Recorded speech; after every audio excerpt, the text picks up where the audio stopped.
Hello and welcome to our podcast. I'm Rhonda Douglas from Connect U2 and I would like to introduce you to Marcus Bolton. Hello Marcus, how are you today? Hello, good, thanks, Rhonda. And yourself? Oh, look, I'm doing fine, thanks all the same. So Marcus, we've brought you in today because we know we'd like to hear some of your really, really good stories that you love to tell us. So what's one of your favourite memories from childhood? Probably primary school, I'd say. My teacher there was my grandmother, Mrs. Elsie Bolton, and she really took great care of me. I had a brain tumour when I was 3.5, and she took good care of me during the years that she's teaching me. Yeah, sounds good. So what's one of your funny memories from primary school, especially with having your grandmother teach you? That must have been a bit interesting at times. Oh, there were a few incidents along the way. We had to supply the paper for the outside loo, which was sheets of newspaper. I was just going to ask whether it was newspaper. And it was all cut up into various sizes, strung together and hung on the wall in the toilet. And we had the job of emptying the toilet bowl when it got too full. Oh, the old can. That's correct. Oh, charming. Glad I wasn't going to that school. So we had to dig a hole out in the yard, tip the can in, and replace it back, so fill in the hole. And one of the boys thought he'd get the girls, and he covered it over lightly. I don't think I want to know the rest of this story. Well, the only person that found the holes too light was my grandmother. Oh, no. Oh, goodness. And did she ever find out which boy it was? I don't think she did. Okay, because he would have been in big trouble. That's right. Oh, goodness me.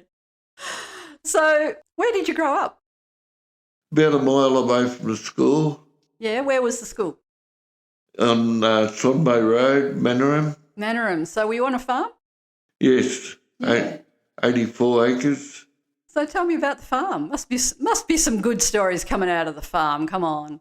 No, not much good stories coming out of the farm. Oh, there has to be. When Mum and Dad used to go to town, I'd play up a bit. Oh, that doesn't sound like you at all. Like we had a slug gun, and I'd take it out, put the slug in it, this little lead slug, and I'd fire it into a potato sack, and I'd retrieve the slug and put it back into the gun. You could feel it slide in a lot easier, and then I'd shoot again. My target was the trailer tyre about 2 foot away from me. And I'd shoot and listen to the ricochets that went across the paddock. But the angle was a bit wrong this time. And when I shot it, the slug came straight back and hit me on the left cheek just below the eye. Oh, and Mum and Dad weren't home? No, Oh, you were lucky. You were very lucky. You could have lost an eye. My goodness me. Did they ever find out? they did when I told them a few years later. What did they say? I thought we were a bit naughty boys. Oh, well. And how many boys were there in your family? There were 8 altogether, but the last one was a stillborn. Oh, that's right. Oh, goodness. 8 boys. Can you imagine? Poor mother. Did you have any sisters? No, No, just boys. Oh, you're nice, quiet family. Yeah, I'll bet. So tell me a bit about Mum and Dad then, because they must have been real characters. Oh, yeah. Yeah, Dad would go out at his job with the Ampol company on the Melbourne Road, and run his office from there, and then he'd come home and milk the cows, and things like that. And he got himself a Cessna 180 one day. That's a small plane, 5-seater plane, and he bring it home by flying it, and he'd land in the paddock at home and park it there overnight. He took off one day, or tried to take off, but we had lots of capeweed growing in the paddock. It was springtime, and all this capeweed wrapped itself around the wheels as he drove across, and that delayed his departure from the ground just a little bit too much, and the result was his wheel hit the gate post and the plane nosedived into the creek. And we saw this happen.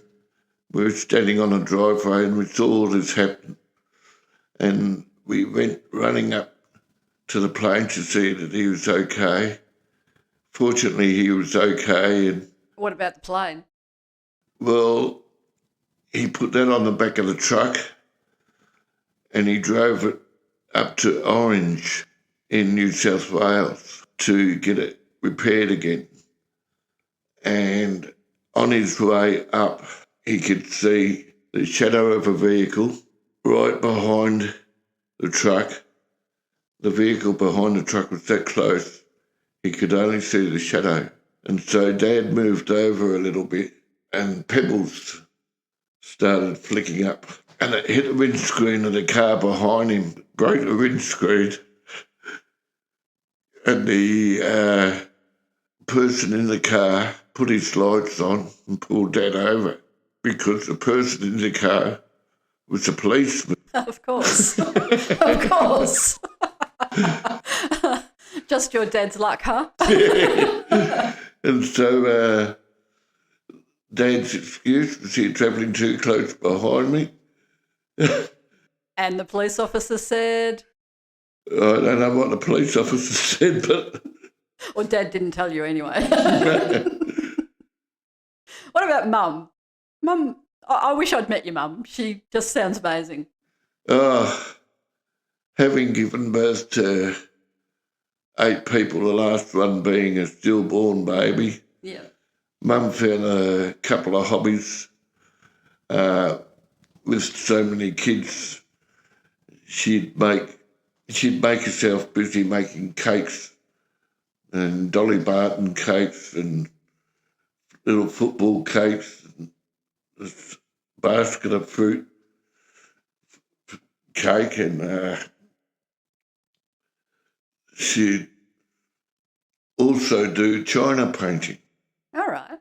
Painting china. And as a result, when she was baking the cakes, Dad and I would come up from the dairy and we'd find she's got a cake in the oven, baking away nicely. Dad and I would slam the doors in the house. Oh, that's not a good idea. And stamp our feet in the kitchen. Trying to make the sponge go flat. And we were successful. Oh, bet you were. Mum would not have been impressed with that. She go cook as us, pull this cake out, another flop.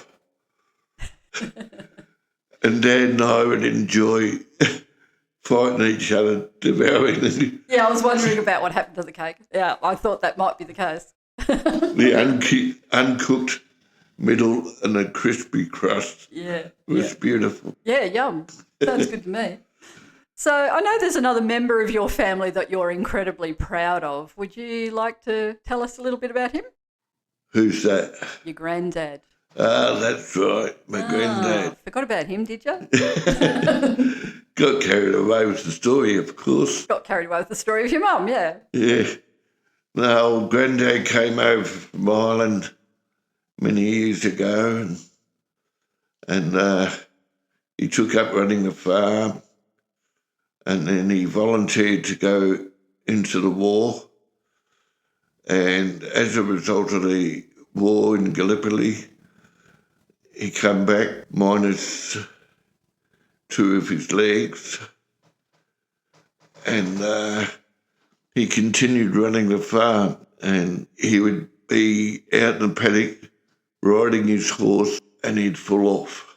He'd get back up on the horse and continue working for the rest of the day. And I really don't know that much about him. Wasn't he immortalised in film? Yes, he was.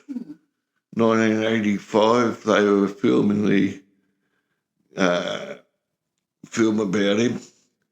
They were getting ready to film it. And my brother Ernie stopped the film and told them that they had to come down and meet Grandma. Okay. Yep. And arrangements were made for them to come down from Sydney to meet Grandma. And that's what they did. Their film was filmed around the country, Queenscliff, Drysdale, both at the steam train, and also in Hawker, South Australia, where most of the filming was done. And some of the family flew up to watch the film being made up there. And we saw some big action going on, the world's being blown up, and things like that. And the gunfights with the horses and over the trenches, that was all exciting. The film, The Light Horseman. Yeah. The film The Light Horseman was a great success, telling about the fight in Gallipoli. And what was your granddad's name in it? Because he was a fairly major role. Yeah, Sloane Scotty Bolton. Scotty Bolton, that's right. Scotty was his nickname. Yep. Being an Irishman, he had a nickname, Scotty. Typical.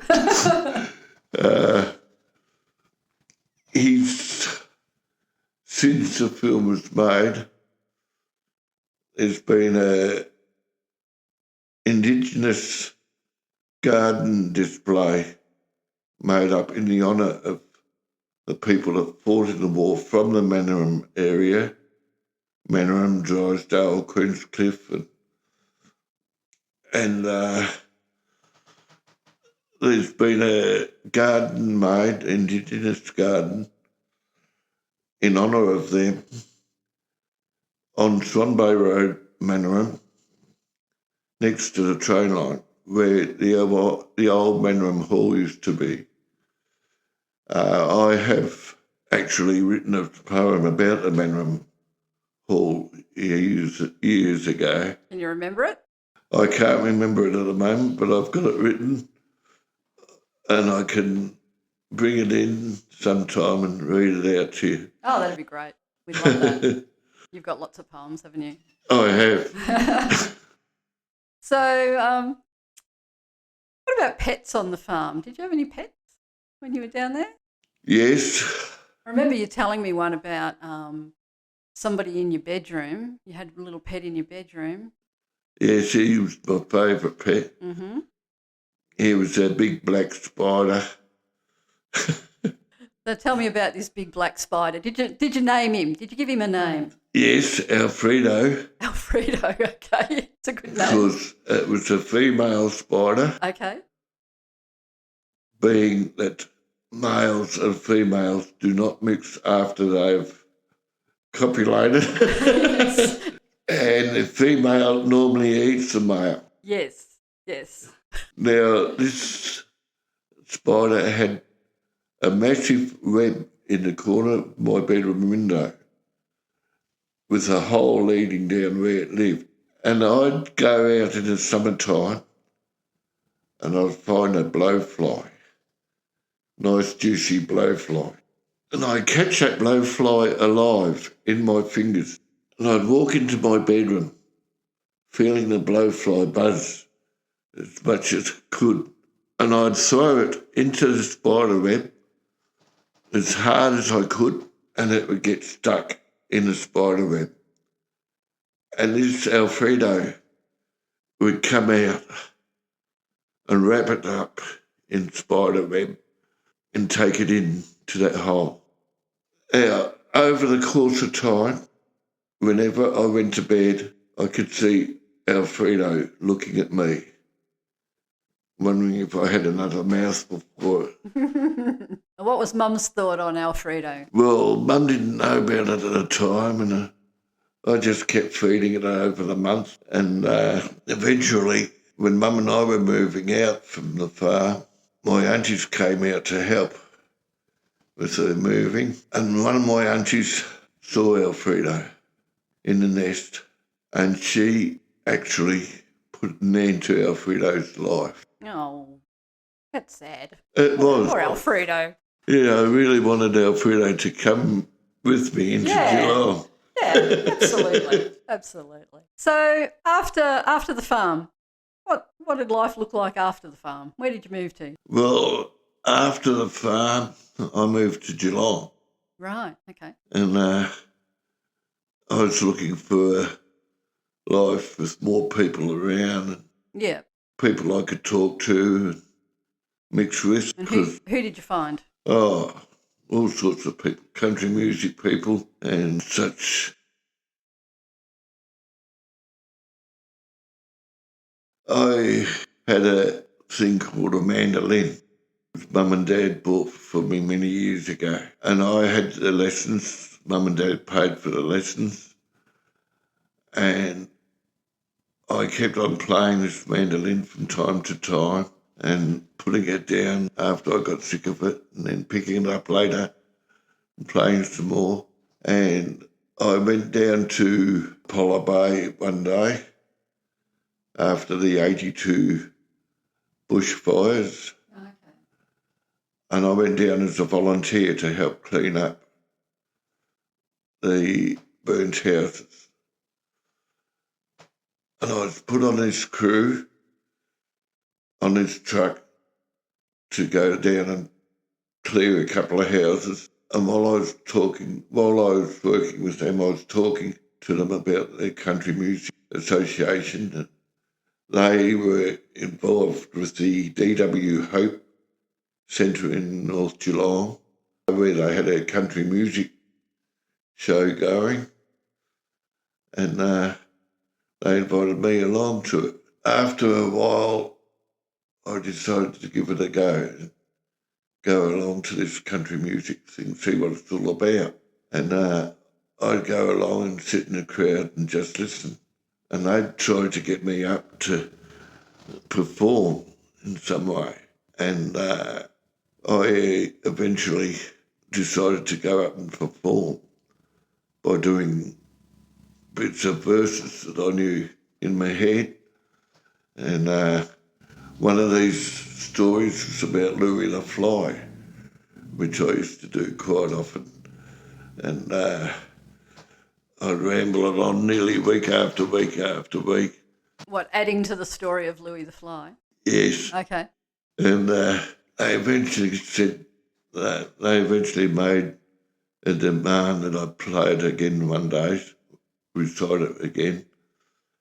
So I got up on stage and I started reciting away. And as I'm doing my poem about Louis the Fly, this great big fly dropped from the ceiling and came down to my eye level, looking straight at me. It's like, you better be careful here, buddy. Be careful what you say. Anyway, I looked at my mate beside me. He was laughing his head off. He had set up the fly the week earlier. Nice. And that was his sort of humour to add to the stories, which made me feel really good. Main attraction. And didn't you get some kind of nickname out of that? Yes, my nickname was Louis the Fly. Louis the Fly. And isn't that on your mandolin case? That's right. Yeah. It was a painting of Louis the Fly. Yep. And the man that painted it was the man who set up that fly on the ceiling. Right now. Okay. Connecting the dots. So can you remember any of that poem about Louis? Oh, yes. Oh, I reckon we'd like to hear it. You would. Oh, definitely. I was frightened you might say that. Come on, let's hear it. Louis the Fly. I knew him well, I did. Poor little Louis. Shot down in the prime of life. Poor little Louis. Louis the Fly. Apple of his old mother's eye was Louis. Afraid of no one except a man with a can of mortine. It happened on a bright summer's day. Louis, venturing amongst the garbage bins, noticed that somebody had left the fly wire door open. Taking this opportunity, Louis flew in, down the passage, and on into the kitchen, where he found a table full of all sorts of goodies.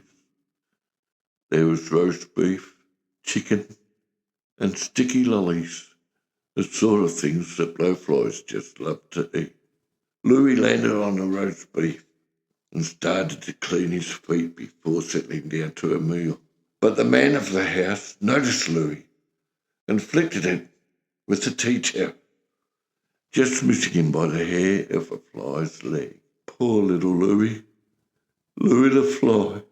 Apple of his old mother's eye was Louis, afraid of no one except the man with the can of mortine. But Louis came back and he landed on the chicken, only to be swiped at, this time by a fly swat. But once again, Louis made good his escape and he flew up to the light. The man then reached into the cupboard and he pulled out a can of fly spray and he squirted poor little Louis with it. Psst! Poor little Louis fell to the floor on his back, but being the brave little fellow that he was, he just slicked it off and continued flying around the house, spreading filth as he went. The man then reached into the cupboard again and he pulled out a large blue can with the word mortine written on it. He took aim,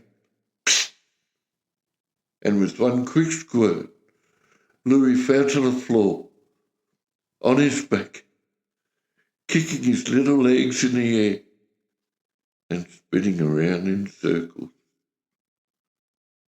Poor little Louis. Louis the Fly. Apple of his old mother's eye was Louis, afraid of no one except a man with a can of mortine. Alas, poor little Louis breathed his last little breath and he died. Well done. I'm impressed that you remembered all that. Oh, my goodness. Poor little Louis. So I know you've told me a few more stories about a place called Warndoo. So tell me about Warndoo. What's so important about Warndoo for you? Well, I heard that they, like the area where I lived, they had a hall that they were trying to keep because they were entertaining senior folk from various nursing homes there. And I thought, that's right up my alley. With all the work that I'd done in the Mannerham Hall, that was just for me to come up and join this hall up at Warndoo.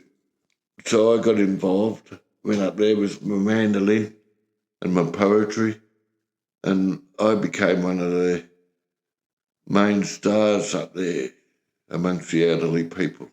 I enjoyed giving them a good time while I was performing up on stage, and I got to know a lot of people through the hall up there. Yeah, there's one special person though, isn't there? up there? Yes. Come on. One Give of us the the goss. ladies, Carmel was her name.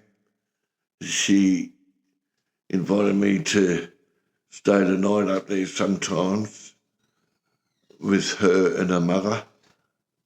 And I became quite well known to them too. Was having somewhere to stay the night, and they would look after me and I'd look after them. But one night when I was up there with a few other people involved, I was given a mouthful of whiskey, homemade whiskey, and I sipped it down. This was 11:30 at night.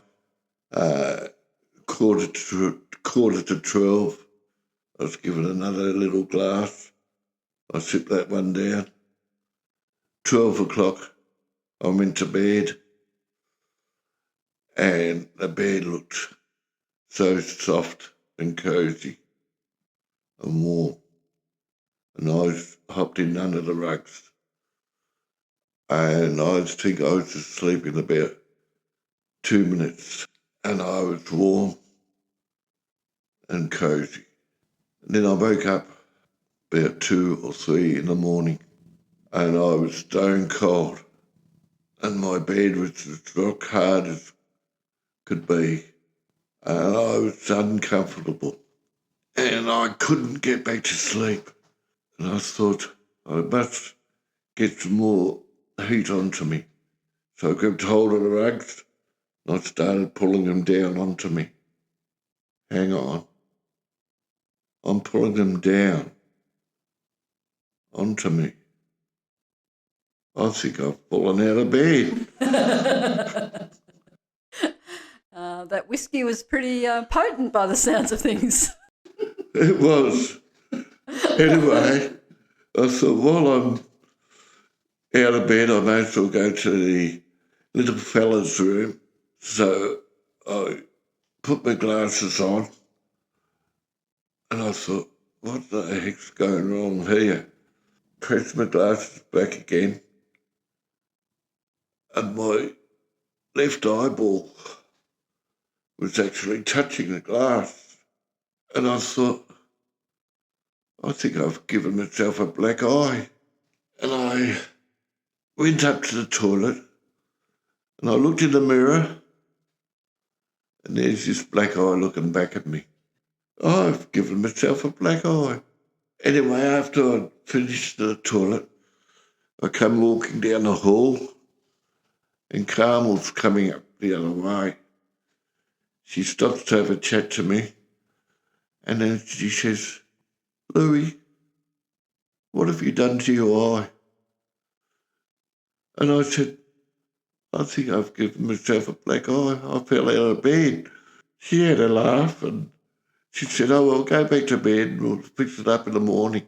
So in the morning, I woke up. I thought, now I've got to go get this black eye fixed because we were heading to a funeral. That'd look great at a funeral. Anyway, I get up. Carmel gets a couple of nice juicy steaks out of the freezer, puts them in a tea towel, and she says, hold that to your eye. So I'm sitting there holding the steaks to my eye for a couple of hours or maybe an hour. Take the steaks away, and the black eye is gone. The eye's gone back to normal. So that old myth of holding a steak to your eye actually works. Yes. Oh, there you go. I thought it was an urban myth. There you go. It actually works. Nice. Well, I'm glad you didn't have a black eye at the funeral. No. So we've heard a little bit about, your earlier years. What kind of jobs have you had over your lifetime? Storeman, mainly gardening fields. One of my biggest and proudest jobs was working at the Point Lonsdale Cemetery. I had to get in there and tidy up the surrounds to the cemetery because the grass had been let go and the graves were hard to find. So equipped with the tractor, a slasher, a mobile coach slasher, a ripper snipper and a little mower, I was down there cleaning up the grounds of the cemetery. And I really enjoyed doing that and finding these grave sites as I was working. And then I was working with the mobile co slasher at one stage, and the thing came to a sudden abrupt stop. And I looked down to see what I'd hit, thinking I'm working at a cemetery. I hope it's not a body part. Yeah. Yeah, I hope so too. And there on the ground, under the slasher, was a blue-tongued lizard. Oh, no. Cut almost in half. Oh, poor little thing. And I thought, there's only one thing I can do for that fella. Yep. And I started up the machine again, shut my eyes, took a couple of steps forward and finished him off. The next day, I was down there again and I was ripper snipping one of the oldest grave sites down there, and it had been fenced off, but I wanted to reach into the middle and get the last little bit of grass. I had to climb over the fence and I was standing on top of the grave site, just doing the last little strip of grass when the earth opened. Oh, dear. And I went down. Fortunately, I only went down to about my knees and I was able to climb out again. And then after that, I was backing up between two of the old grave sites on my tractor slasher, and the tractor flipped up on an angle. The back right-hand wheel was down in one of the graves. The slasher had come to an abrupt stop. So I drove out the grave and I was able to work everything again. Okay. But I was thinking that's the lizard getting back at me. Yeah, I reckon. The spirit of the lizard. Poor little guy. So I know you've worked at quite a few jobs and I know you've had some stories to tell about your pizza deliveries. I'm sure there's a couple of funny ones there. There's some good ones too. I certainly remember one about a fire station, perhaps. Where I had an order for 4:30 delivery to Sykes Boat Shed in Newtown with 24 large pizzas. So I went down there armed with all these pizzas and they greeted me at the door. They said, "Good work, mate. Right on time. 24 hours too early." I said, 24 hours too early?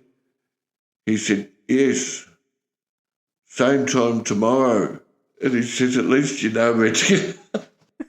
Yep, you know where to bring them. I said, "Righto, we'll take two tomorrow." So I took the pizzas back to the shop and I walked in with one bag and my manager says, "How did you go with that delivery?" I said, "No good." "What? No good?" "Well, what happened?" "It was only 24 hours too early." "You're joking." "No, that's what they told me. Same place, same time, tomorrow." And same order, I'm guessing. Same order. So what did you do with the 24 pizzas? So I took some up to the fire station, some to the ambulance station, and they were glad to receive the... Oh, yeah. They would have been. Yep. Good job. Well done. So here's a question when I used to work in schools, I would ask kids, and I'll ask you now. If you could go anywhere in the world and you didn't have to worry about money, where would you go and why? New Zealand. Ah, yes. My favourite. And why would you go to New Zealand? Oh, the sights, the grass skirts. Oh, isn't that Hawaii? Hawaii and New Zealand. Yeah, there is some Polynesian ancestry in New Zealanders, of course. Yeah, that's right. Yep. What else? What else about New Zealand? Just love the place. It is amazing. The people are amazing in New Zealand. I Yeah. have to say, having been there a couple of times now myself. So, have you ever been there? No, Ah, the only place overseas I've been to is Tasmania. well, yeah, that's over AC, I suppose, if you call Bass Strait a sea. Did you fly or did you go on the ship? Flew. Oh, yeah, okay. That's probably a good idea because Bass Strait gets pretty rough. So, okay. Thinking about your massive DVD collection that you have, what are your top 3 movies out of your collection? Probably Fury. That's a good one. Yeah? Battle of Britain. Mm-hmm. And I can think of one that you've rewatched a few times that we often sit down together and have a look at. The Great Escape. Yeah, Great Escape. Steve McQueen? That's Steve Yeah. McQueen? Yeah. Yeah, that's a good one. It's an oldie, but a goodie. Yeah, what else? There's 3, but go on, keep going. You're on a roll. You only asked for 3. So Oh, right. It's Mr. Pedantic. Hold me to it.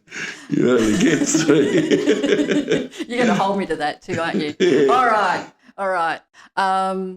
Favourite food? Oh, anything. Anything. Oh, come on, you must have a favourite. What did Mum used to make that was your absolute favourite? Oh, roast pork. Applesauce?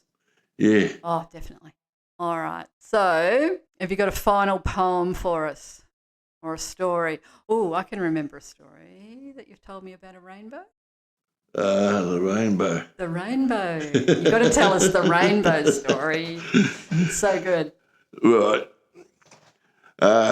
This was involving one of my trips up to Wundu, where Carmel rang up and asked me if I could possibly get help in delivering a water tank stand.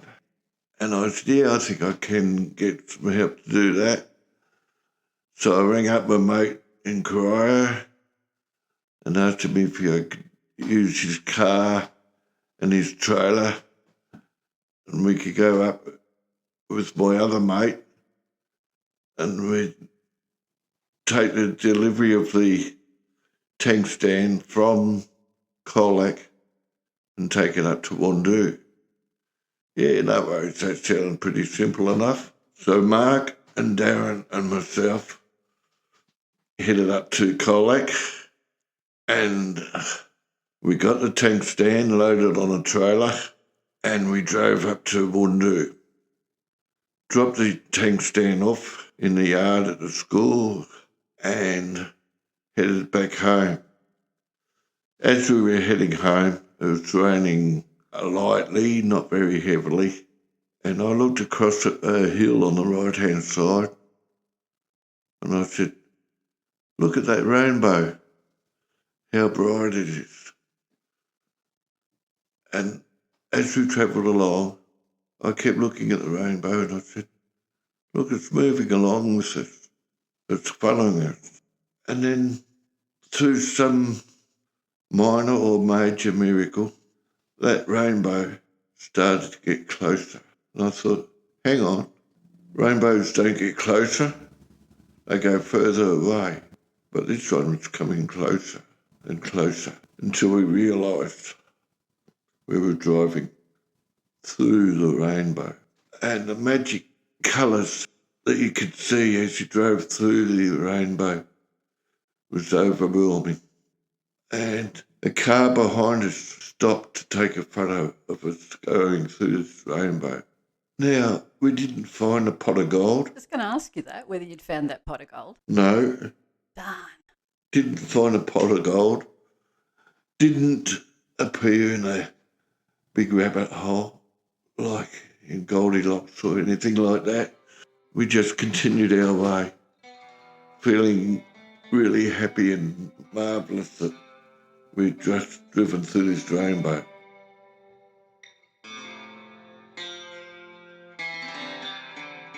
We might leave our podcast here for today, but maybe next time we can come back with your book of poems and maybe your mandolin. Yeah. You can play some stuff for us and give us some more of your poems and stories. Worries. What do you think? Would you like to do that? Yeah, that'll be good. That would be great. Okay, thanks, Marcus. Really appreciate your time. No worries. Thank you.